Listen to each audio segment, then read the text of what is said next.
I didn't realize how dependent I was on other people until I moved to the other side of the world. I study here in the Netherlands, and most of you, if you're not from the Netherlands, or even if you're from the Netherlands actually, won't know where Twente is, but it's on the German border, the east side. And I study at the University of Twente. And, you know, they are very content with their model of how they do education, and every module we have a project and everything. But one of the main attractions, and I think it's similar with most other Dutch universities and a lot of universities throughout the world as well, is that you get to spend a semester abroad. And I know plenty of people who took this opportunity. I've taken the opportunity, that's why I'm sat here today. And I also know plenty of people that didn't take the opportunity, and some regret it. And I just want to start by saying, if you have the opportunity, please, please, please take that opportunity. I went to South Korea, and it's a completely different country from the Netherlands. So I'm originally from England, and I moved to the Netherlands when I was 18. And the Netherlands and England, their culture is not that different at all. You know, there's a few things that I find is incredibly weird that Dutch people do, and they think that's weird that I do. But all in all, it's pretty similar. Whereas South Korea is just the entire other end of the spectrum, you know? So it was always going to be a really eye-opening and character-building experience, and it was exactly that. But I'm saying that the cultures are incredibly different, but it was so enjoyable and I loved every second of it. And before we go into it, we'll say a bit what I expected beforehand. And I knew there was going to be a big difference, but I didn't realize it was going to be as big as it actually was. For example, their English ability wasn't amazing, and I had seen plenty of videos online that were saying that the South Koreans love to practice their English, and their English is not terrible at all. And to be honest, I don't think their English is terrible. I think they're just a relatively shy set of people, so are always somewhat embarrassed to attempt to speak English with someone who speaks fluent English. But that was my main thoughts in regards to the English. And also, I just thought it would be a lot more, I thought it would be a lot more relaxing than it actually was. Obviously, I went there to study, and that was somewhat the main reason I went, but also just to experience South Korea. But it was always upbeat, and there wasn't much calmness. I mean, obviously because I stayed in Seoul, but I thought it was going to be a lot more laid back. And maybe that's just dumb from me, but I thought it was going to be a lot more laid back than it actually was. So now let's get on to the main part of the video. And I've decided I want to mention 5 points or 5 lessons, I suppose, that I want to share with you. And the first lesson is that being uncomfortable is the only way to grow. So when you first arrive, and I first arrived one day in August, I'd had an incredibly long flight, and I just wanted to sleep and sit down basically. But I got off the airport bus right in Hapjeong. It's not the center of Seoul, but it's every part of Seoul is busy. It's a bit like London and most capitals. And I just got off. It was, I think, like 4, 5, 6 p.m. or something, and it was just cars everywhere, everybody rushing around, and I was just like, fuck me, I just wanted it to be calm, and it's just not, you know? And all I wanted to do was sit down, eat some food, and relax. And it's difficult because I was looking around and it's all in Korean, and somewhat stupidly, I didn't learn Korean beforehand, and I didn't learn Korean while there, and that's just a bit somewhat rude and obnoxious on my behalf, and I do regret that. But it's really difficult. It's a completely different alphabet, and I just wanted to see words in English, and there was just nothing. And so that was quite eye-opening. But it's made me realize that you should be a bit more prepared for things like this, and you should put yourself through uncomfortable situations, because no one ever grows in their comfort zone.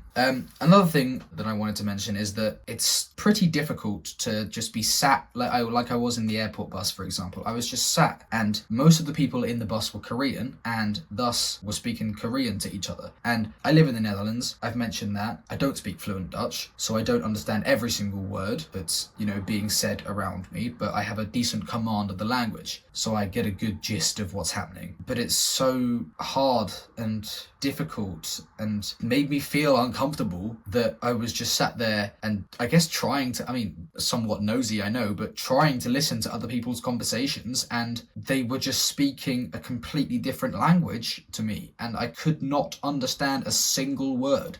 Spanish and French, it's somewhat easier to understand a few words that are being slung here and there, but here in Korea, and I assume if I'd gone to Japan or China as well, it's a completely different life that they live and a completely different language that they speak, and it's difficult for someone as Western, I suppose you could say, as I am, and I guess, obnoxious and don't really care about, don't care about other cultures is not the correct way to say it, but I'm so invested in my own life and my own culture that you don't see how the other half lives. That was a really eye-opening experience. Another uncomfortable feeling I had was that when I went into the shops, so I'd been there a couple of days, and I'd start, going to the grocery store and start getting a couple of things for the room I was staying in and everything like that. Not many of them, even in the shops, spoke decent English. So I'm not sure if any of you know Home Plus, but it's a bit like, I guess, in England, a Sainsbury's, I suppose, but one of the larger ones. But it also had like washing machines and suitcases being sold. I imagine this is what a Walmart kind of is like, because I've never been to America, never been to a Walmart, but I imagine it's what it's like. And you'd think, especially in Seoul, where there's a lot of international people, you'd expect it not to be a mandatory part of the application to be able to speak English, but you just think, I guess I just thought that they would be able to speak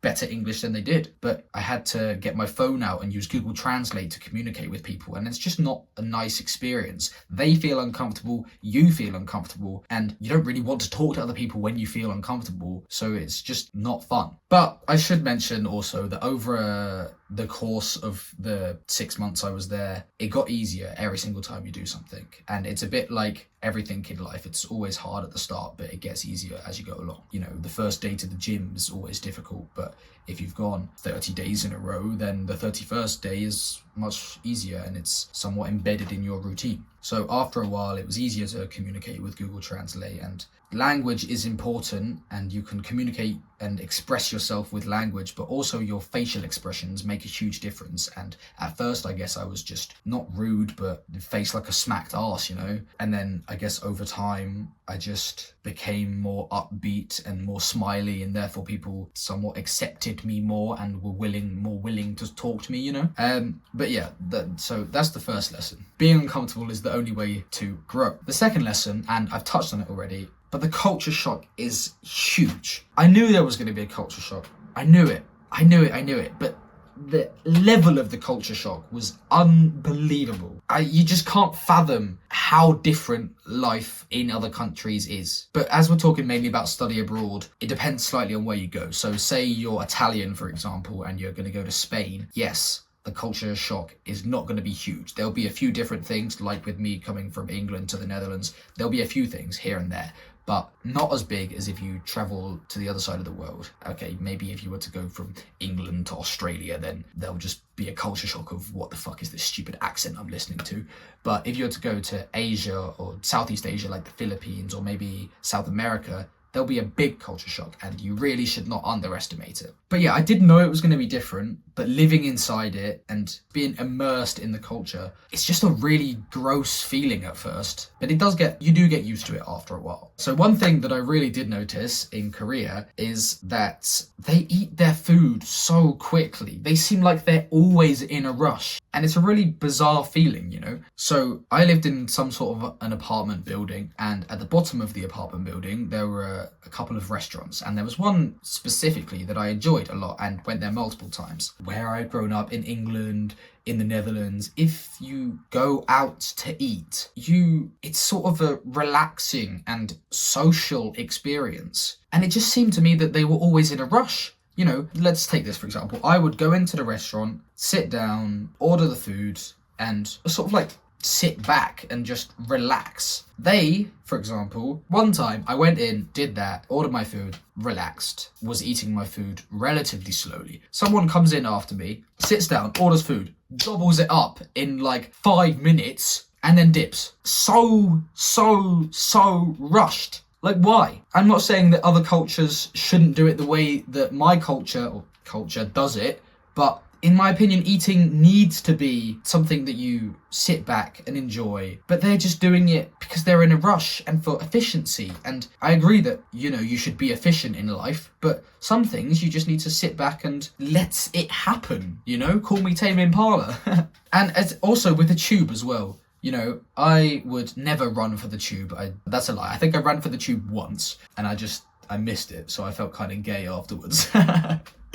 There's so many trains that's just constantly coming through. The next one's in 3 minutes. Why are you rushing? It's weird. Just slow down. I mean, if that's not just Koreans, you'll see that in the metro in London. You'll probably see it in Amsterdam, although I don't use the metro in Amsterdam. I have never been on it. So maybe you'll see it with other cultures. People just seem like they're always in a rush there, and that was really weird. And I was going to say something else, but I think this is going on too long for my liking. But yeah, the culture shock is huge, and it's something that you really shouldn't underestimate. The third point I want to talk about is that you learn so much about yourself. I'm in the Netherlands right now, and I live with my father, and I've lived, therefore, technically with my parents my entire life, apart from when I was in South Korea. And things just get solved without you knowing sometimes, or you can ask your parents to solve them for you. And I really took that for granted, I maybe broke something sometimes and was like, Dad, what's happened here? Can you please help me fix it? Or fix it for me. And you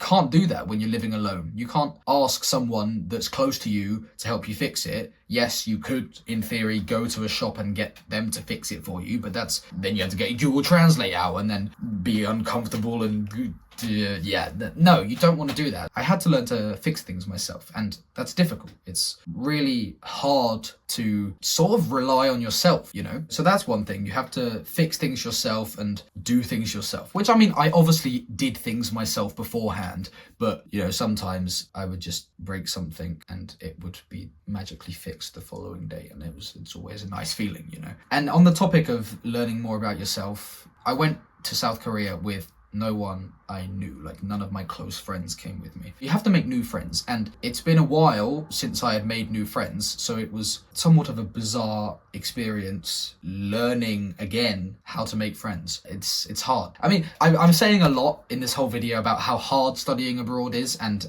maybe you're starting to think, okay, it was this hard, maybe I'm not going to do it. Yes, it's hard, but it's so worth it, and 100% I want to be back there in Korea right now. Like, it was so much more fun, so much better than the Netherlands. So keep that in mind. Another thing I want to say that you learn about yourself is that discipline is important. I just saw a bird very close to myself. Discipline is incredibly important in any means of life, but it's really hard to maintain discipline when you are changing routine constantly. When I moved from the Netherlands to South Korea, my entire routine changed. I had things here that were embedded in my routine, and I would do this, then this, then this. But in South Korea, it was slightly different. The place I was staying was laid out differently, and the food was different, and everything was different. So it's hard to then maintain discipline when it's a different routine. Yes, you should just create a new routine based on what's around you. That I'm not disputing that, and I did that. But it's hard at first to change things when you don't want them to be changed. And I'm not saying change is bad, because change is good, but it's hard.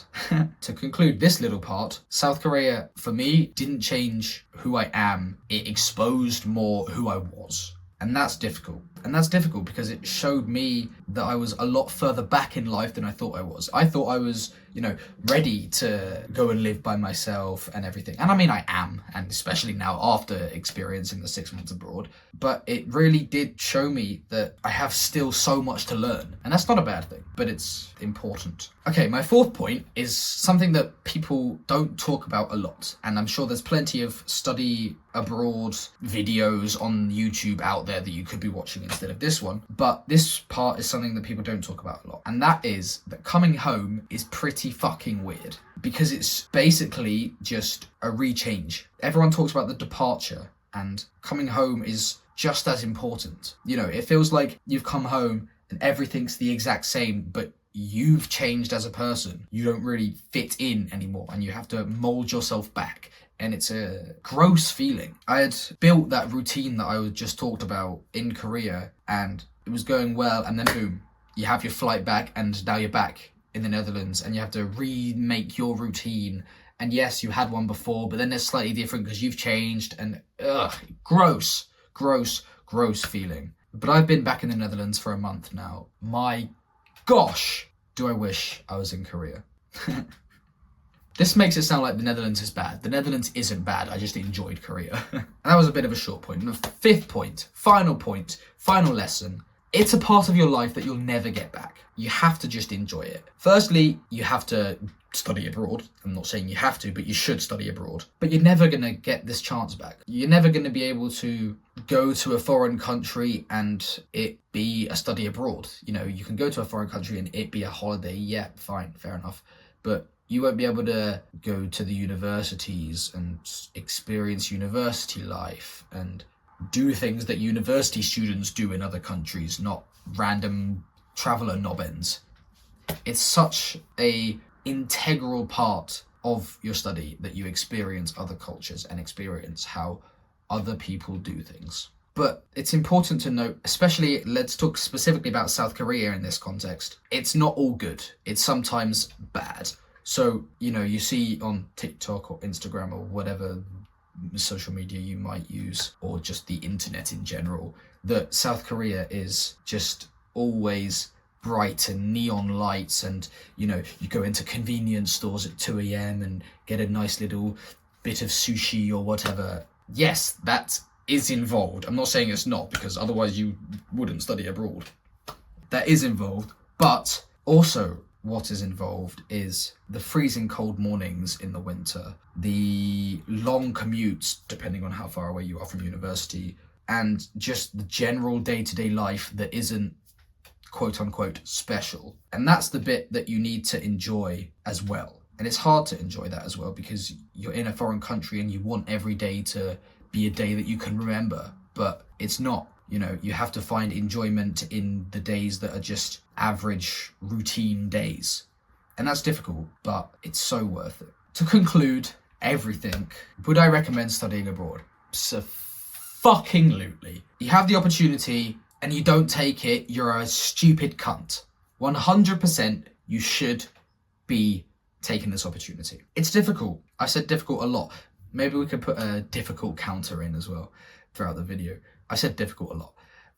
But it teaches you so much that you just can't learn from sitting behind a screen. You can watch this video and you can, I guess, think that, oh, you know, I've somewhat experienced part of studying abroad because I've watched someone else say what's good about it or not. But you cannot experience something like this through somebody else. You have to do it yourself. I can't emphasize that enough. You have to study abroad. But you should not think of it as something that will change you. You should think of it as something that you experience and you do. But you should see it as something you experience. You're not going to come back a completely changed person that now eats kimchi every day. That's just not going to be the case. It's good. Kimchi's great, by the way. If you're going to go to South Korea for studying abroad, fuck me, eat as much kimchi as you can. It's usually free to an extent. If you go to a place to eat, kimchi is like a side thing that's always free.